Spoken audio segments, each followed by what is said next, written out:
Welcome to the man cave. It's a work in progress. We're not completely done here yet, but it's a lot cleaner than when it started. Um, as you can see over there, that's gonna be like our makeshift theater room. This entire basement's gonna be split in half, actually. It's gonna be half movie theater on this side, and then on this side is gonna be my art workshop. I'm planning on putting a desk over here, so I can, work on my art down here. I'm thinking about getting a 3D printer and learning how to use one of those. So that's exciting. And that's just a bunch of junk that I haven't finished unpacking or I'm looking to sell, for a garage sale of some kind. Let me know if anything interests you. I got comics, manga, some figures, but we're not there yet. That's just a what if side. On this side, this is a temporary setup.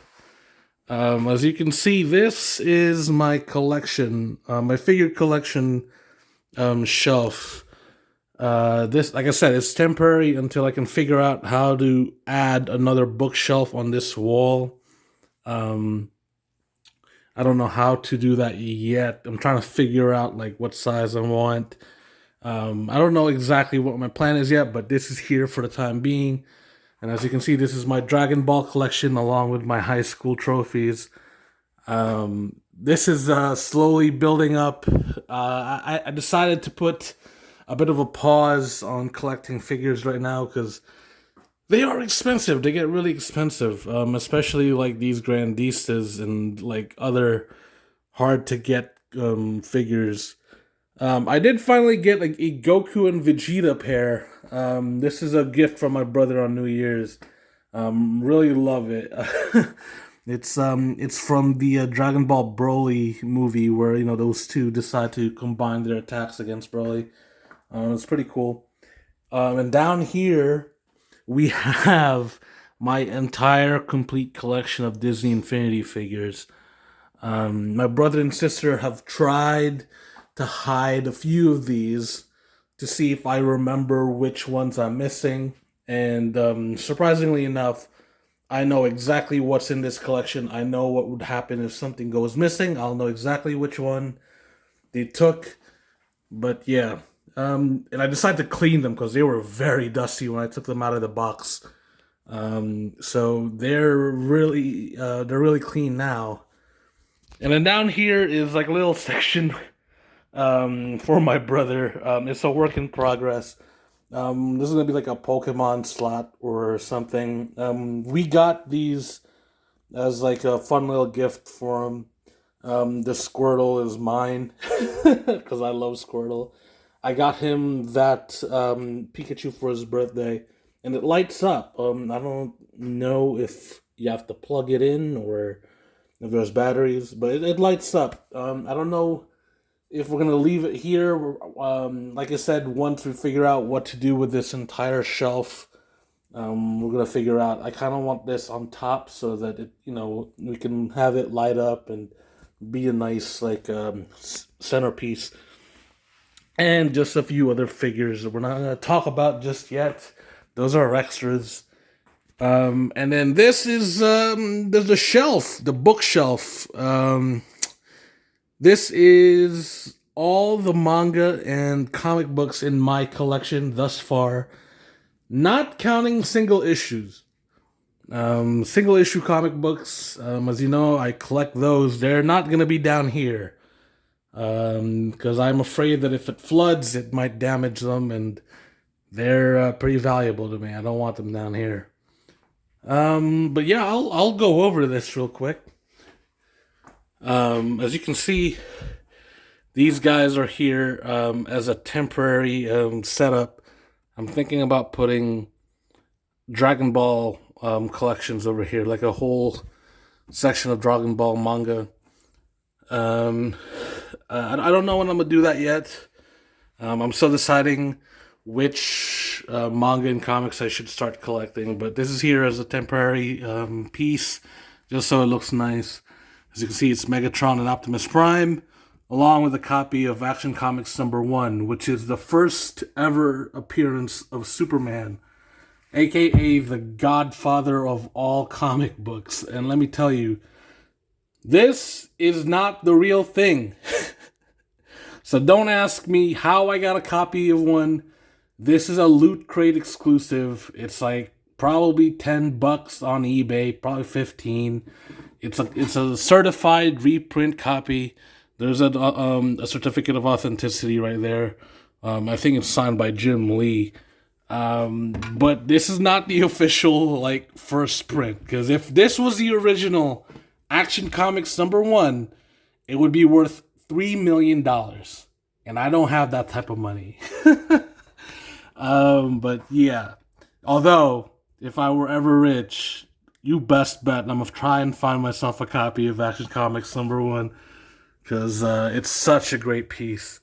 But yeah, this is like a great like attention grabbing piece, because people are like, "What? You got the first copy?" No, it's a reprint. So it's not that valuable. It's like $15 or $10, whatever it is now on eBay. Anyways, moving on. This is the Demon Slayer shelf. As you can see, it's not a complete set. I only have 1 to 11. There's probably like 23 books, and maybe like 24 with like 2 other books. I don't know how many books there are, but it's not that lot. So once it's finished, it's probably going to be like right here, which means I'm not going to have a lot of room for these 3. So I'm probably just going to leave Tanjiro on the shelf and then figure out what I'm going to do with those other 2. I mean, arguably Tanjiro is the better of the pieces. Zenitsu just looks weird. I don't know. Plus, he's not really my favorite character. I don't like him that much. When he's awake, I don't like him. When he's asleep, he's all right. I can tolerate him. But yeah, this is gonna be a Demon Slayer shelf until I figure out if I want to keep it here or move it somewhere else. Moving on is like my pride and joy. This is arguably my favorite set in my collection, and it's the Berserk Deluxe Edition from Dark Horse Comics. R.I.P. to Kentaro Miura. He did not finish the series, so what you're looking at is an unfinished series, pretty much. It's an amazing dark fantasy epic. It's not for the faint of heart. I would highly recommend it to anyone who's looking to get into manga, but don't want, like the typical like Dragon Ball, One Piece recommendations, or like those waifu recommendations. Read this. Berserk is a great tale about revenge and hope. Actually, it's a revenge, and it's an interesting take on faith in humanity and hope in dark times. There's currently 11 volumes. As you can see, volume 11's down here because it doesn't fit here. There's probably going to be 2 more volumes. I know volume 12 is out. I'm going to need to grab myself that. I don't know if we're going to get volume 13. We might get volume 13, but who knows? It's an unfinished piece, unfortunately. But it's a great piece, regardless if it's unfinished. If people can read Game of Thrones and it's unfinished and the author's alive, you can read an unfinished work that, even though the author is dead, all right? Just saying. Read Berserk. Really great story. Right next to it is my JoJo Bizarre Adventure collection, parts 1 to 4, as you can see there.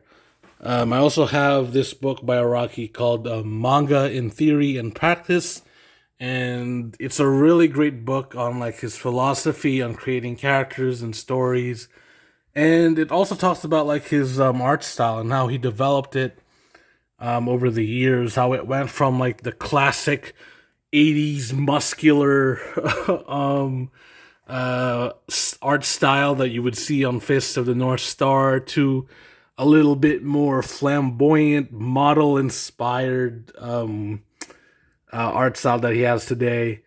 It's a really great series, one of my favorite series of all time. Part 3 being my favorite part. So far, I have part 1, 2, 3. 4 is unfinished. I need like 2 or 3 more copies to complete. Part 4, don't ask why volume 6 is like this. We're not going to talk about that. And then obviously I got Jotaro Kujo and Jolene Kujo right there. And then once I start Golden Wind, part 5, I might have to move them down somewhere. I don't know.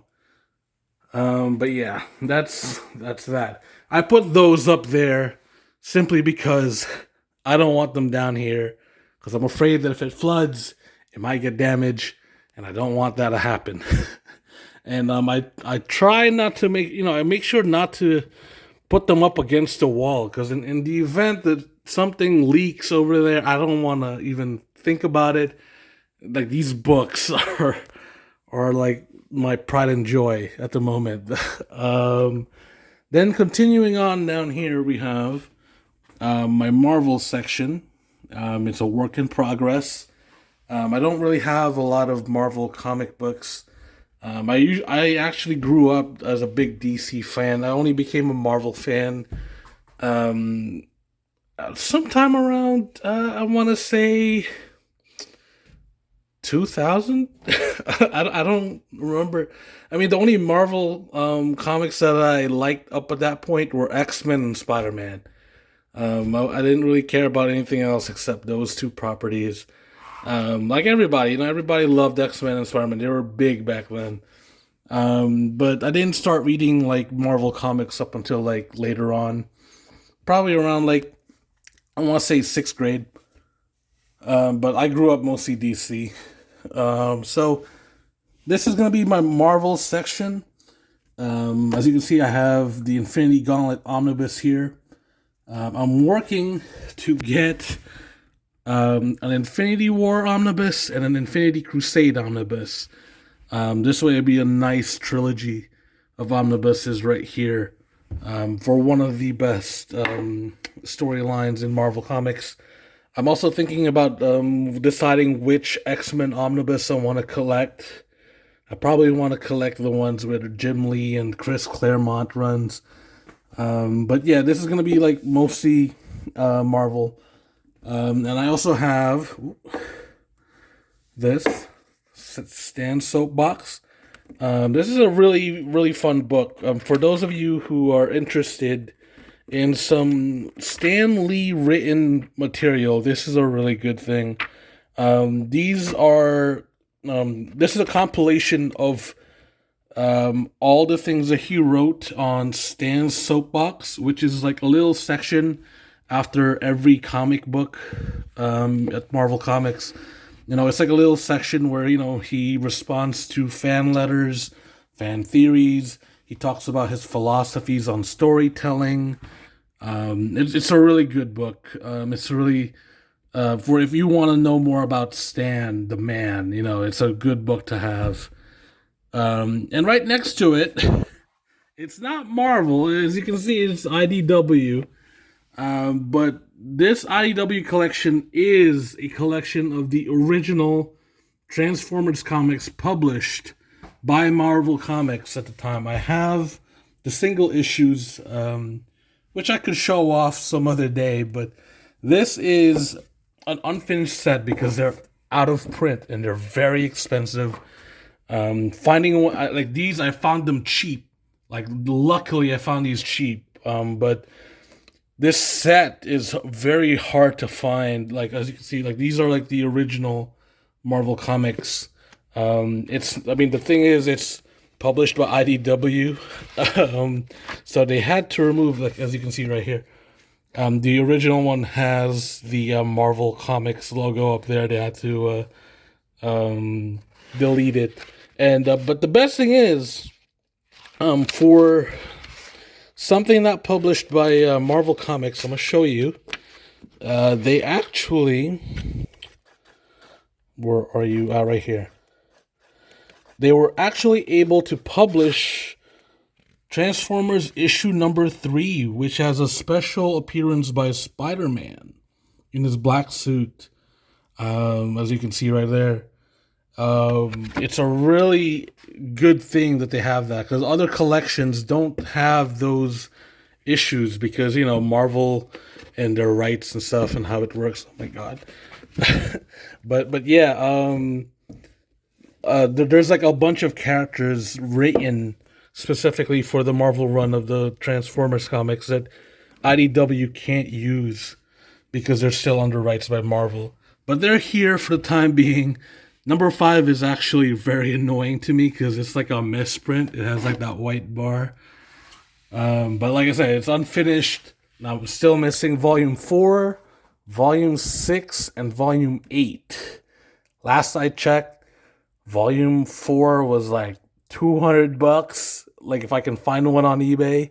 And then 6 and 8, they're kind of hard to find, but 8 is like super rare. So I don't know. I did see a complete set on eBay, but I missed out on it. I'm so mad.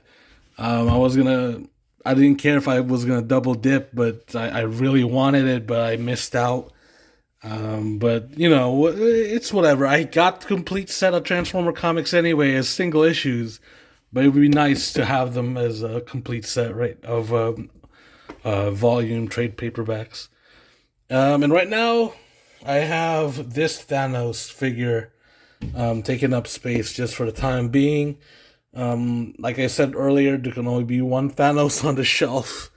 I did put 2 there, but they're just there as a placeholder. We'll get to that. But yeah, this is Marvel. Right next to Marvel is going to be DC. As you can see, I got more DC comics. But they're mostly Superman and Batman. I got the Batman statue from Target. I'm thinking about selling it and getting a similar one with like the red highlights. It looks better in my opinion, but this will have to do. And right here I have my whole collection of Superman and Batman comics. I love those 2 characters. As you can see, this is one of my favorite Alex Ross stories, Kingdom Come. It's essentially Injustice. If you guys know Injustice, I hate using that as a comparison, but Kingdom Come is essentially a world where there's like superheroes all over the place. It's completely dense. Superman's retired. And the superheroes have become more violent, and and there's people who are like afraid most of the time because they're mostly collateral damage, and Superman is brought back from Kansas to deal with the issue. It's a really interesting book. Superman Up in the Sky, you guys saw me reading this. It's a really fun book, highly recommend. All-Star Superman, another great book. This is quite possibly one of the best Superman stories of all time. And the premise is simple. Superman is dying. And this story compiles the stories of what he does in his last days. It's a really, really great book to read. The great send-off to the Man of Steel. Also, another piece written by my 2 favorite DC teams of all time, Jeff Loeb and Tim Sale. Superman for All Seasons. Highly recommend. It's a story about a younger Superman dealing with his place in the world. I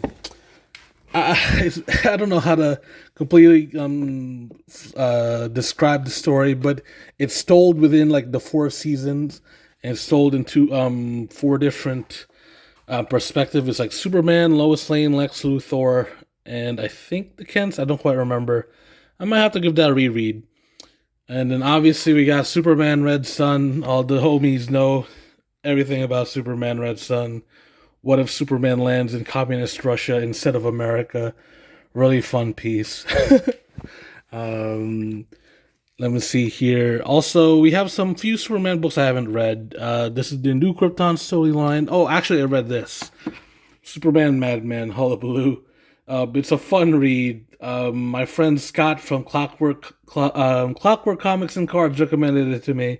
Really love it. I love the art style. It's pretty fun. I haven't read New Krypton yet. I will get to it hopefully one day.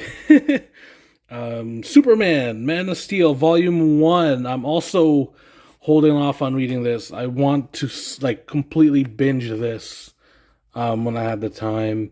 It's a really fun time reading comics, on like a rainy day. So I'm saving that. I have these three books. I've had these for a long time. Batman Chronicles, Batman in the 70s, Batman in the 80s. Just small compilations of Batman comics. I got Batman Who Laughs. And then three books are very cool. First off, Dark Knight Returns. This is one of the most influential Batman comics ever. It is the comic book in which Dark Knight Rises takes a lot of its cues from. The Christopher Nolan series takes a lot of cues from Dark Knight Returns. The entire trilogy actually takes a lot from Frank Miller's portrayal of Batman. Batman: The Long Halloween, again by Jeff Loeb and Tim Sale. This is an omnibus. It has all the Jeff Loeb and Tim Sale comic books written into that they've ever written, as well as well as Long Halloween. Long Halloween is a Two-Face story, mostly. If you ever watched the movie The Dark Knight, you've read Long Halloween, essentially. Like that movie was inspired by this book. Everything about the triumvirate, Batman, Harvey Dent, and Commissioner Gordon working together to bring down the crime families of Gotham. That's where they got it from, the Long Halloween. And instead of Joker, there's a holiday killer. Not the calendar man, but there's a serial killer who kills only on holidays. That's running amok while everything's happening. Joker's in it, but he's not the main villain. But highly recommend this book. Really fun. And yeah, moving on. This is sort of like I don't know what to make this shelf. I guess this is like the grim dark shelf, like for like dark comic books. As you can see, I got Berserk, From Hell by Alan Moore. It's a story about Jack the Ripper. If you've seen the movie, it's like with Johnny Depp in it, I think. There's a movie about it. Totally different from the book. I haven't read this one yet, so I'm excited to read this, but I'm aware of what this story is about. V for Vendetta, really good story. Also really different from the movie if you've seen it. It doesn't have the same monologue that V does, but this is the original. It's a really good read. And I don't know. Alan Moore is like the godfather of like comic book writing, like he's really good. So I mean I can't really say anything bad about Alan Moore except that he's sort of a bit of a nihilist. But I mean he's it's a good read. Also have Mouse by Art Spiegelman. It's a story about the Holocaust, but told in like how do you put this? I guess in like a cartoony way. I mean, I don't know how to properly say it, but it's based on a true story. It's actually based on his life and his interactions with his grandfather, or his father. I think it was grandfather or his father. Been a while. I think it's his father. And his experiences in the camps in Nazi Germany. Moving on, we got Bone by Jeff Smith.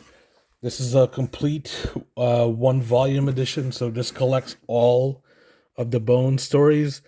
I'm thinking about getting this in hardcover if they have it, or just get the the full set, because I don't like it in trade paperback. I feel like I'm gonna end up ripping it, but this is Bone. It's a fun little story. Haven't finished reading it yet. I probably got like 25% of it done. But it's a fun story. Check it out. Right next to it is it's like my Dark Horse area. So this is the Star Wars. This comic book is based on the original rough draft of the screenplay by George Lucas. So this is the original vision of Star Wars, which is really weird. That right there, that's Luke Skywalker. He's an older person. That's Darth Vader. Let me see here. That's Han Solo, believe it or not. He's like a mix of Chewbacca and Han. And I think this is Leia. I don't know if that's what she was called in the story. And there's C-3PO and R2-D2 down there. But yeah, this is the original rough draft to the Star Wars, just turned into a graphic novel. It's a really interesting read. And right next to it is a complete set of Hellboy stories. It's not. I don't know if it's the complete set. I don't think it is, but it's there. It's a fun collection of Hellboy stories by Mike Mignola. I love the Hellboy stories. I love Mike Mignola's art style. I love the Guillermo del Toro movies. They're a fun adaptation of the series. And I wish that there was more movies because they were really fun. It's a really great read. I would say that Hellboy is essentially the American version of something like a Berserk. It's not Berserk, but it's Berserk-like in the sense that it's about fighting demons and destroying the plans of evil in the world. So it's a really fun thing to have this set up here and then this set down here. And right next to it is Big Damn Sin City. This is an omnibus of every Sin City story written by Frank Miller, compiled into one big damn book. It's Sin City is one of my favorite comic books of all time. The artwork is amazing. I would say that there's some parts where Frank Miller experiments and some of it doesn't really work out, I would have to say. But overall, in general, it's a really well-drawn series, well-written. It's very hard-boiled, very film noir. One of my favorite stories of all time. Moving on. Scott Pilgrim. Yeah. So I have the 3 big volumes. These are in color, and it's complete. They're not hardcover. They're paperback. I'm thinking about getting the hardcover editions because they look a lot better. I don't know. I'm thinking about either selling these. People really love Scott Pilgrim, so this might sell well, but I don't know what I'm going to do with this yet. It's a really fun series. I love reading it. The movie's funny. I actually just watched it this week. It's still pretty funny. Highly recommend it if you have not read it yet. And if you're looking for a comic book that's not Marvel or DC, this is a good start. Moving on is The Watchmen. I got 2 Watchmen books here. I got the original one. This compiles all 12 issues of the Watchmen series and a few extras. And this one down here, Watchmen Noir, is the same. It's nearly the same book, but it's it's in black and white.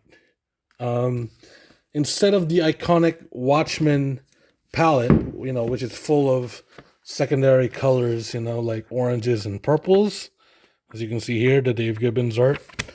This one is just completely black and white, which puts like a whole new feel on the Watchmen story. which is really, really cool. It gives more of a film noir vibe to it now, much more so than the original neon colored version of the first editions. But yeah, you got Watchmen, highly explanatory, one of my favorite books of all time. And I have this little book of geek wisdom, a little fun thing. It has like quotes from movies and comic books. Nothing really, special. Not neat little like book. Right next to it is my Junji Ito collection. Looking forward to like building up this collection because Junji Ito's a really good writer. Really great artist too. Tomie and Gyo are probably one of the most creepiest books I've ever read. I have not read Uzumaki yet. I will get to it. There's an anime, but from what I'm told, the manga is always better. So, I'll be working on getting that finished up reading for y'all. Right next is the, I would say this is the My Hero shelf. As you can see, I have a complete set of My Hero Vigilantes, the spin-off, but I don't have the original, the original one. I don't have a complete set of My Hero Academia. I probably should get on that. I only have volume 1. But so far I have Vigilantes, and I love this spin-off. It's really good. And I have Deku up there, just chilling. Right next to it is probably one of my favorite pieces of all time. It's Mob Psycho. Hilarious book. Highly recommend this. If you haven't watched the anime, watch the anime. It's really funny. One is the same guy who wrote One Punch Man. He's got a unique style. I would say it's not for everybody in terms of his art style. People say it's bad. I say it's unique. I'm gonna show you. Like his art style is not what you would call a professional manga type style, but this is like a really, really good book. Highly recommend it. And it's like purely one, right? So it's not drawn by Yusuke Murata. It's just one, and this is his comic. This is a book that's purely written and drawn by him. It's originally a web comic, so that's what that is. It's also like really funny. I think it's a lot funnier than One Punch Man. I'm just saying, I think it's superior to One Punch Man, in my opinion. And I also have Mob Psycho Reagan. I haven't read this one yet, but it's about Reagan. So, it's bound to be funny. Reagan's a hilarious character in this series. And then down here, we have, One Punch Man. I'm caught up. I have volume 24. I don't know when the next volume's coming out, but it's almost done. I know this series is almost done. I've been keeping up with it. This story gets really crazy. Really great artwork too. Like Yusuke Murata took One's original webcomic and really elevated it to a new height. Just the characters are funny, but the artwork just makes them epic. It's really good. Right next to it is Captain Commando volumes 1 and 2. This is the only Captain Commando manga out there, as far as I know. Captain Commando, for those who don't know, is a Capcom character. Capcom from the old arcade days, and this is based off the game. And in fact, this is actually like supposed to act as a prequel to the games. So if you haven't played it, this is a story about it. This is a fun find, and I've been meaning to, what do you call it? Do a review on this, because this is a really fun book. And I love Captain Commando. He's my, I think he is the most influential character in my childhood, aside from Buzz Lightyear. Specifically because one of his abilities is that he has a gauntlet that electrifies people, and every character that I made is usually lightning based, and it's because of Captain Commando. So every time I draw and I make a character and they have a lightning power, understand that they are based off Captain Commando in some way. And right next to it, I got Family Traits, which is an art book by Thomas Ramon. For those of you, Itsuki Ryunosuke and Thomas Ramon. And for those of you who don't know, he's an artist on Instagram. And one of the things that he does is that he takes his children's um, drawings and then he, gives them a glow up, puts like a professional artist spin to it, and it's a fun little like art book. And I really love it. I love the style, I love the art style, and I thought it would be pretty fun to put it on the same shelf as One Punch Man because it's essentially what's going on, right? One has the original artwork, and then Yusuke Murata is, putting his own spin on it, making it epic and whatnot. But yeah, this is where that shelf is gonna be for now. Right next to it is a work in progress shelf. It's kind of empty. I just put Sailor Moon on it. But this is like a Ghibli themed shelf. As you can see, you got Nausicaa. I got the two books by Hayao Miyazaki, Starting Point and Turning Point, and it's a book series about his like career, and his philosophies on anime and storytelling in general. This is a paper theater ball that I don't have the time to like open it up and craft it just yet, so it's gonna stay in the box for the time being. And moving on, right down here, we have Akira. This is the box set, 35th anniversary. I've only read one book, unfortunately. Don't have the time. And right next to it is a copy of Absolute Batman the Killing Joke. It's a really this is like a box set like shelf. I've read Killing Joke multiple times. This is like a really good. I just had to get the absolute version. It's a really good what do you call it, version of the book. But yeah, let me just pull this out. So Akira, is this open? Yeah. So I got. Ooh, let me. Yeah. Ooh. But yeah, you get the idea. I'm not gonna. That's just. You get the idea. I got the books in there. I'm tempted to pull them out. Actually, right. I'm very tempted to pull them out and then have them up on the wall. But then what would I do with the box? It's like the box is just by itself. So I keep it in the box. Plus, it's a good thing to like protect it from dust. We'll be finishing this up. I've only read like one volume. I haven't finished the whole thing. I've seen the movie though, so that's not a complete waste, right? I know the story, but I will be reading this. Don't worry. Right next to it is this is like a small graphic novel area. This is like more independent. This is not related to like Marvel, DC, or any big manga studio. It's just like some stories, and some of these are like books that I bought for like college classes. For example, Understanding Comics by Scott McCloud. It's a great like tutorial about like comic books, Ghost World. There's a movie about this. I haven't really watched it. It's an interesting comic, to say the least. I mean, it's not quite my cup of tea, but it's there. It's a comic book.